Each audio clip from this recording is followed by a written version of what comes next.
Hey guys, welcome to my channel Bioachievers. This is your Purti ma'am. In this video, we will discuss the important questions of photosynthesis in higher plants. Updated PYQ. It is also available 2021 to 2011 on my Telegram channel, which is also given in the description box. So let's get started. The optimum temperature for photosynthesis is, यहाँ पर optimum temperature पूछा गया है. So answer is 20 to 25 degree centigrade. इस temperature पर photosynthesis होता है maximum. C2 cycle is known as, C2 cycle की बात की गई है. C2 cycle means photo respiration और उसका दूसरा नाम होता है glycolate cycle. So this is the right answer. Photo respiration को समझने के लिए ये चार्ट दिया गया है. यहाँ पर देखो 3 सेल ऑर्गेनल्स इन्वॉल्व होते हैं. पहला क्लोरोप्लास्ट, दूसरा पेरोक्सिसोम और तीसरा है माइटोकॉन्ड्रिया. देखो ये जो एंजाइम है यहाँ पर यूज होता है वो that is known as rubisco. Rubisco act करता है सबस्ट्रेट यानी कि RUBP यानी कि राइबोलोज 1,5 बिस फॉस्फेट. तो जो प्रोडक्ट बनता है दैट इज PGA और फॉस्फोग्लाइकोलेट. अब यहीं से स्टार्ट होता है हमारा फोटो रेस्पिरेशन की साइकिल. फॉस्फोग्लाइकोलेट कन्वर्ट होता है ग्लाइकोलेट में और एंटर होता है परऑक्सीसोम में. बहुत इंपॉर्टेंट है, ग्लाइकोलेट कन्वर्ट होता है ग्लाइसिन जो कि एक अमीनो एसिड है. ग्लाइसिन एक बार फिर से कन्वर्ट होता है सीरीन किसमें, माइटोकॉन्ड्रिया में, और फिर रीजनरेशन होता है RUBP का. सो this is all for the photo respiration. Next, organism that does not evolve oxygen during photosynthesis. तो यहाँ पर ऑर्गेनिज्म पूछा गया है जो इवॉल्व ऑक्सीजन, जो ऑक्सीजन का एवोल्यूशन नहीं करते हैं फोटोसिंथेसिस में. तो ऑक्सीजन इवॉल्व वही करेंगे जिनका हाइड्रोजन डोनर वाटर होगा. सो यहाँ पर द करेक्ट आंसर इज रोडोस्पिरिलियम. इसका जो हाइड्रोजन डोनर है वो वाटर नहीं होता, इसलिए यहाँ पर ऑक्सीजन का इवोल्यूशन नहीं होता है.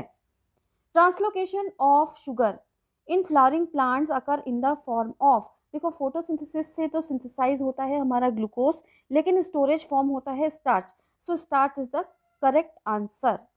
विच scientist gave law of limiting factors in 1905.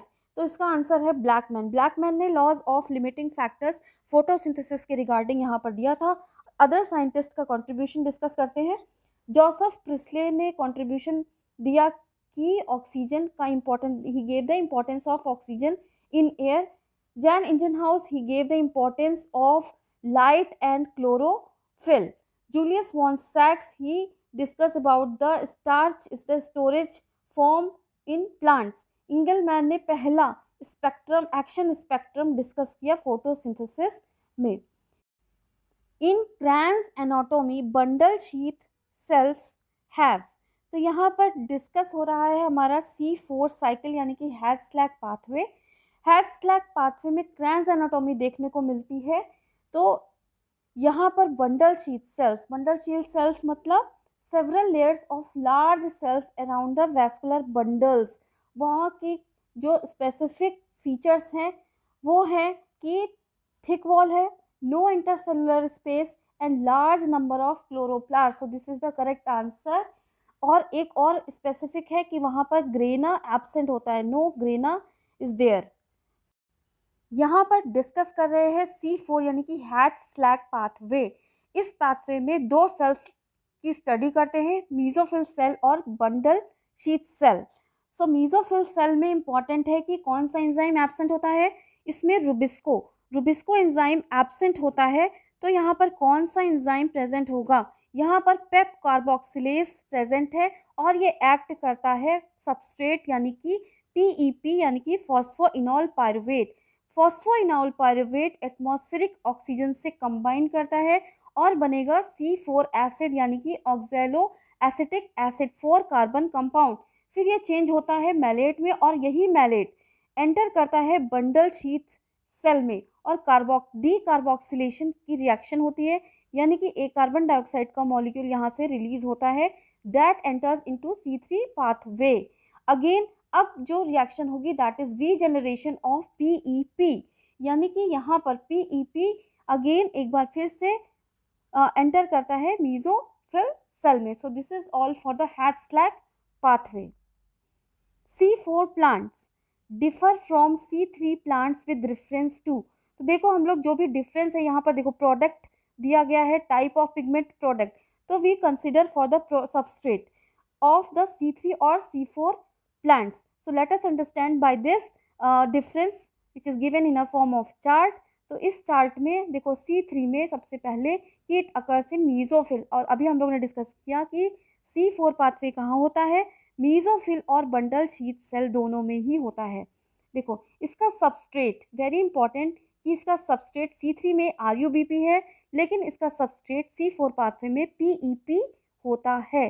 Then product की बात करें तो इसका जो स्टेबल प्रोडक्ट होता है 3 कार्बन कंपाउंड PGA होता है, और यहाँ पर oxaloacetic acid, that is a 4 carbon compound.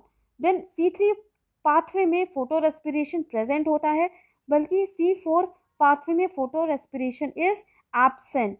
मैं ऑप्टिमम टेम्परेचर अभी हम लोगों ने डिस्कस किया 20 to 25 डिग्री सेंटीग्रेड के लिए होता है, लेकिन C4 प्लांट्स के लिए ऑप्टिमम टेम्परेचर हाई होता है, that is 30 to 45 degree centigrade. ये ट्रॉपिकल प्लांट्स की बात की गई है.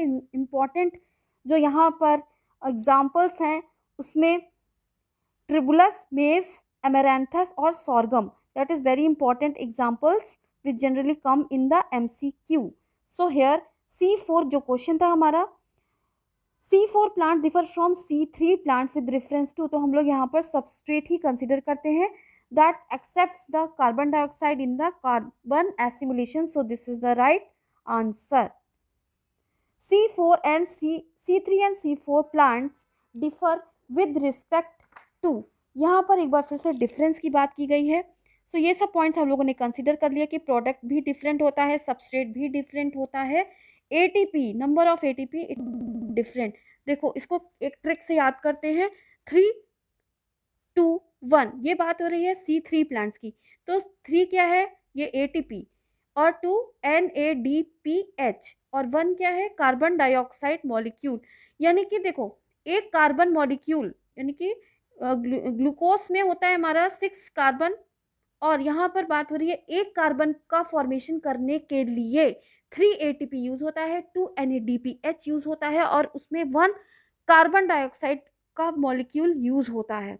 बट C4 प्लांट्स में 2 एक्स्ट्रा एडिशनल ATP मॉलिक्यूल्स भी यूज होता है. So there is a difference in the number of ATP molecules consumed. So correct answer is all of the above. Which of the following statements is correct. Photo, यहाँ पर correct statement बताना है. Photorespiration is useful, no it is a wasteful process. C4 plants are more efficient than C3, yes they are more efficient क्योंकि उसमें photo respiration नहीं होता है. ये रॉन्ग है, that is C4 less efficient, photo respiration is absent, it is absolutely wrong कि C3 plant में present होता है. So correct option is number option 2. Match the following, यहाँ पर साइंटिस्ट और उनका कंट्रीब्यूशन पूछा गया है. सो अभी हम लोगों ने डिस्कस किया था कि इंजन हाउस ने ये कंट्रीब्यूशन दिया था, importance of light and chlorophyll.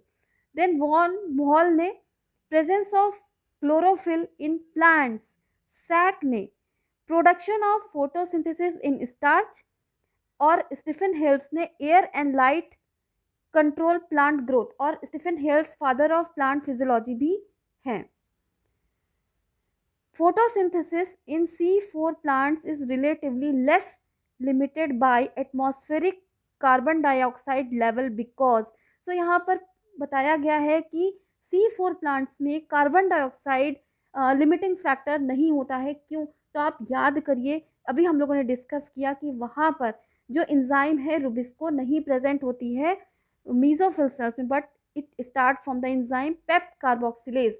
So the primary fixation of carbon dioxide is mediated via PEP carboxylase. So this is a correct answer. Hill reaction occurs in. Hill reaction यानी कि photolysis of water की बात की गई है. तो जब electron acceptor present होगा तभी ये रिएक्शन होता है, यानी कि फोटोलिसिस ऑफ वाटर होता है. सो इस केस में फेरी साइनाइड क्या है, electron acceptor. So this is the right answer. Which of the following statement about phytochrome is true. Phytochrome एक लाइट एब्जॉर्बिंग सब्सटेंस है। सो यहाँ पर जो करेक्ट ऑप्शन है दैट इज, ये दो टू टाइप्स के होते हैं, फाइटोक्रोम रेड और phytochrome for red. So phytochrome red absorb the red light and becomes for red, so this is a correct statement. Who discovered photophosphorylation? So photophosphorylation it is discovered by Arnon et al. तो अभी हम लोगों ने discuss किया कि पर oxysome use होता है C2 यानी कि फोटो रेस्पिरेशन या फिर ग्लाइकोलेट साइकिल में। So this is the right answer. In Calvin cycle one molecule of glucose is formed from. तो अभी हम लोगों ने इसका एनर्जी चार्ट भी डिस्कस किया, एक बार फिर से यहाँ पर देख लेते हैं कि देखो इसकी जो ट्रिक है वो याद करने की है, वो है 3, 2, 1। यानी कि बात हो रही है एक कार्बन मॉलिक्यूल में को फॉर्मेशन करने के लिए 3 ATP molecules, 2 NADPH DPH molecules और एक कार्बन डाइऑक्साइड का मॉलिक्यूल यूज होता है। सिंस एक मॉलिक्यूल ग्लूकोज में 6 कार्बन एटम्स प्रेजेंट हैं तो ये इंटू 6 हो जाएगा, ठीक है। So total number of ATP it is 3 into 6 is equals to 18, 6 into 2 that is 12 NADPH और 6 into 1 is equals to 6 carbon dioxide का मॉलिक्यूल यूज होता है। So here this is the right answer. 6 carbon dioxide, 18 ATP and 12 NADPH. Hydrogen donor during photosynthesis is NADPH. It is the right answer. Electrons from excited chlorophyll molecules of PS2 are first accepted by. So यहाँ पर जो correct answer है pheophytin. So it is the primary electron acceptor है। इसको समझने के लिए हम लोग यहाँ पर एक चार्ट से समझते हैं फोटोफॉस्फोराइलेशन। आपको पता है ये 2 टाइप्स का होता है, साइक्लिक एंड नॉन साइक्लिक। तो पहले यहाँ पर हम लोग नॉन साइक्लिक फोटोफॉस्फोराइलेशन डिस्कस करते हैं, that is known as the Z scheme. तो सबसे पहले इन्वॉल्व है PS2 यानी कि it absorb wavelength at 680 nanometer. Electrons excite होने के बाद ये पिक करते हैं प्राइमरी इलेक्ट्रॉन एक्सेप्टर जो कि है यहाँ पर फियोफाइटिन। फियोफाइटिन इलेक्ट्रॉन ट्रांसफर करते हैं plastoquinone, then cytochromes, then plastocyanin और ये इलेक्ट्रॉन्स ये it transfer to the P700 यानी कि photo system 1 and again it finally it transfer the electron to primary electron acceptor that is ferredoxin and then there is a formation of NADPH. Next DCMU inhibit, ये एक inhibitor है three four dichlorophenyl dimethyl urea. ये inhibit करता है photosystem 2 को। Maximum photosynthesis occurs in. So इसके spectrum को देखने से पता चलता है कि मैक्सिमम फोटोसिंथेसिस होती है रेड लाइट में। So this is the right answer. Minerals involve in splitting reaction during photosynthesis is, यहाँ पर मैग्नीज एंड क्लोरीन, ये दोनों ही मिनरल्स यहाँ पर इन्वॉल्व होते हैं। So this is the right answer. The 2 pigment system theory of photosynthesis was proposed by. So two pigment system theory propose किया था इमर्सन साइंटिस्ट ने, इन्होंने एक्सपेरिमेंट किया था क्लोरेला पर। Kranz anatomy is a feature of, अभी हम लोगों ने यहाँ पर डिस्कस किया कि it is a feature of C4 plant यानी कि Hatch Slack pathway. It is the right answer. Which one occurs both during cyclic and non-cyclic mode of photophosphorylation। यहाँ पर पूछा गया कि कौन सा कॉमन स्टेप है जो कि दोनों में ही होता है, साइक्लिक और नॉन साइक्लिक। तो very clear, there is a formation of ATP का दोनों में ही फॉर्मेशन होता है, जबकि NADPH का फॉर्मेशन में दोनों ही photosystem involve, that is Z scheme.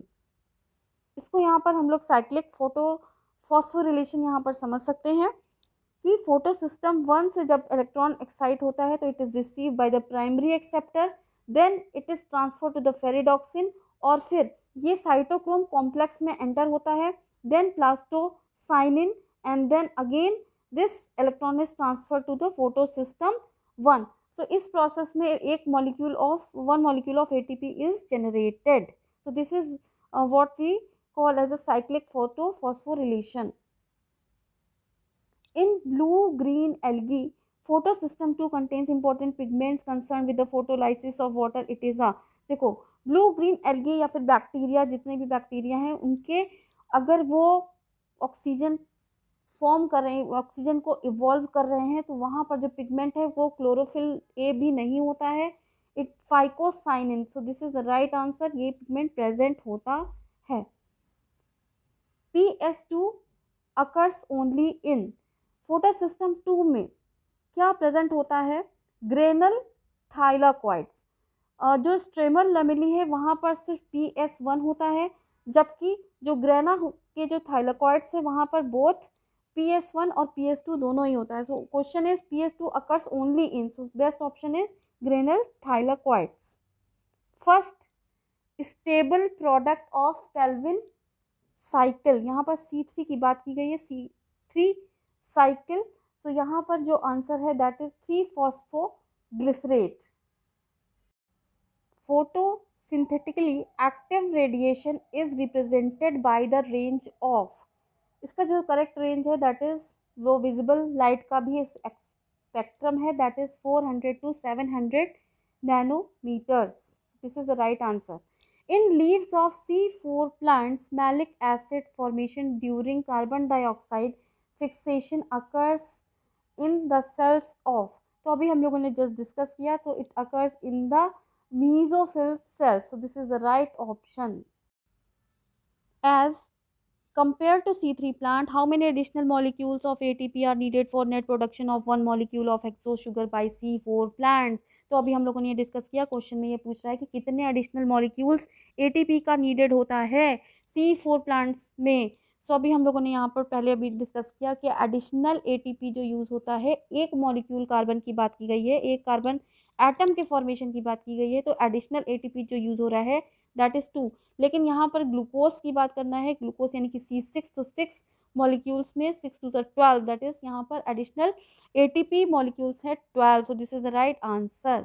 Which fraction of the visible spectrum of solar radiation are primarily absorb by the carotenoids of the higher plant. Carotenoid क्या है? SH3 पिगमेंट, और ये इसका जो एब्जॉर्प्शन बेस्ट एब्जॉर्प्शन स्पेक्ट्रम है violet and blue.